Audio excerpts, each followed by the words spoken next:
Aujourd'hui, personne ne nous dit qu'il n'y a pas de vision. Personne ne conteste ce qui a été proposé. Plébiscité depuis la présentation du référentiel par tout le peuple sénégalais, mais également par tous les partenaires au développement. Ces mêmes qui ont agité ici et qui ont contesté lorsque nous sommes livrés à l'exercice de vérité. Parce que nous aurions pu faire comme eux, puisqu'on parle de rapport à la vérité. Qu'est-ce qu'il y a de plus malsain en termes de rapport à la vérité que de mentir à tout son peuple, de mentir aux partenaires internationaux, en leur cachant les véritables chiffres pour pouvoir continuer à endetter le Sénégal et ce qui nous met aujourd'hui dans la situation fâcheuse dans laquelle on se trouve. Il y a des gens qui devraient avoir honte de parler et surtout de le faire de cette manière.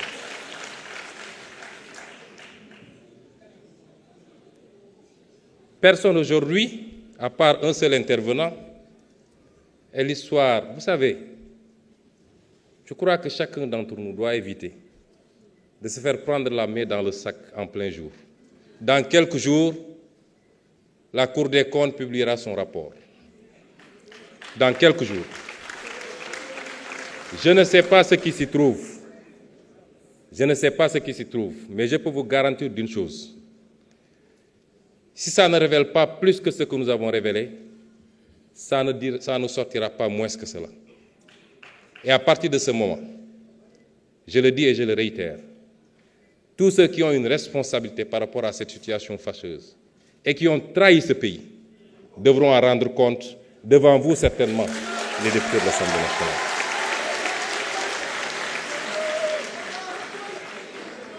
Je voudrais que certains comprennent qu'une certaine forme de politique est révolue dans ce pays. La politique, désormais, c'est de parler en connaissance de cause, de parler de ce qu'on connaît, de donner des faits et des chiffres précis. Ici, sur cette tribune de l'Assemblée nationale, il y a 5 ans de cela, lors d'une déclaration de politique générale, si ma mémoire est bonne, ou alors lors du passage du ministre des Finances, j'avais faits et chiffres à l'appui démontrer la situation catastrophique dans laquelle on était en train de plonger le pays. Et j'avais terminé par annoncer que le Sénégal allait souffrir. L'histoire ne m'a-t-elle pas donné raison? Ici, sur cette tribune de l'Assemblée nationale.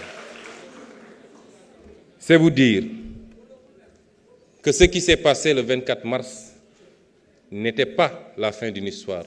Ce n'en est que le début. Et tout homme politique qui ne pourra pas suivre ce rythme est voué aux gémonies et doit mettre un trait sur sa carrière politique. Le pays va changer et il va changer au forceps.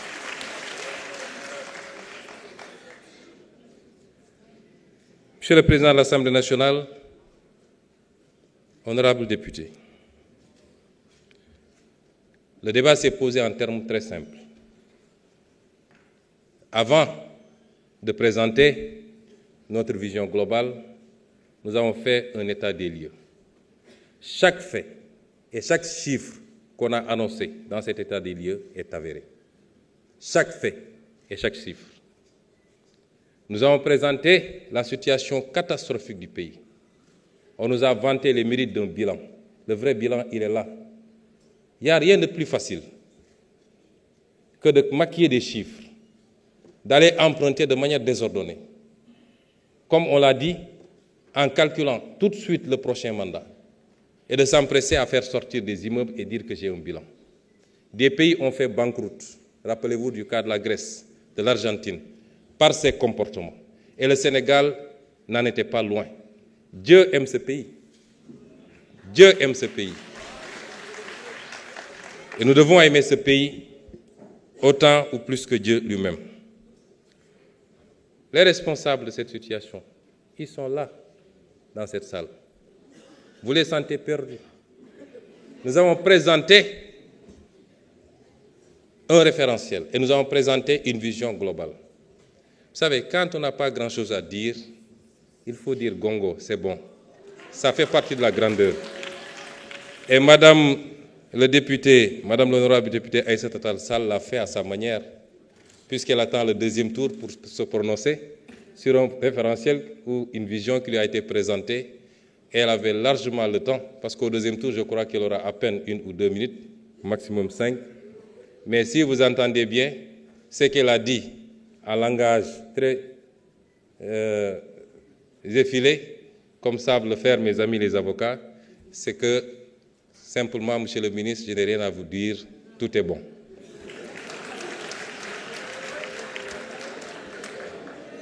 Madame le ministre, Madame le député, cher honorable député, j'espère que le lapsus que vous avez fait n'était pas très révélateur, parce que vous avez parlé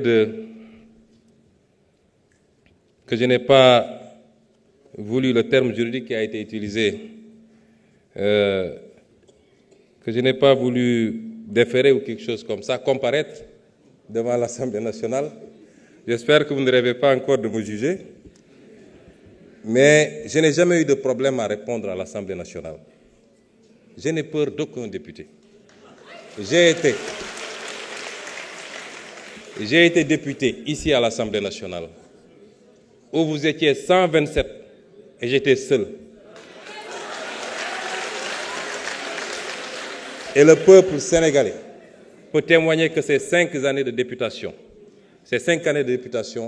n'ont pas été en faveur de vos 127.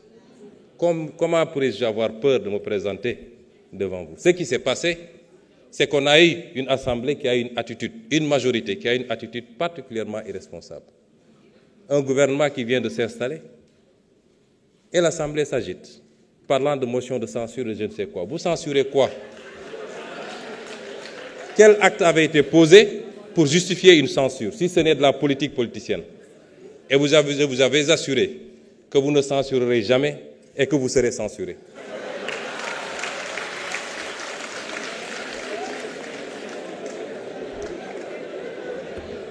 La politique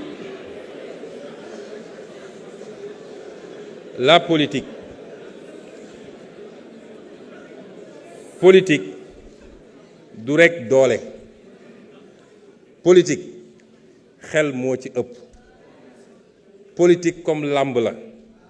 Boy dóor pour am ngemb la. Waaye yéen pendant 10 ans da ngeen topp dóor bi rek. Ànd ceeg soxar goo xam ne ñëpp gis nañ ko. Di dóor rek. Waaye fu ngeen mujje? Du kat appui de. Waaye biir bi ngeen moo ne fas ci suuf.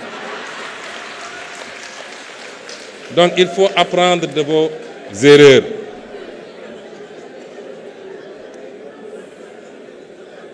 Il faut apprendre de vos erreurs et revenir à la raison. Et la raison, c'est de vous instruire. J'ai été ici, certainement un député virulent, mais j'ai été toujours dans les faits et dans les chiffres, sur les hydrocarbures, sur la fiscalité, sur les politiques agricoles.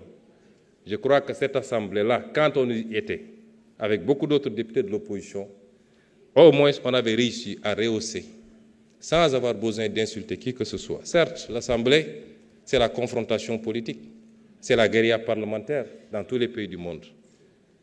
Mais nous n'avons jamais dépassé les limites, en tout cas en termes langagiers, et à chacune de nos interventions, qui tournent encore sur les réseaux sociaux, nous avons parlé des vrais problèmes de ce pays.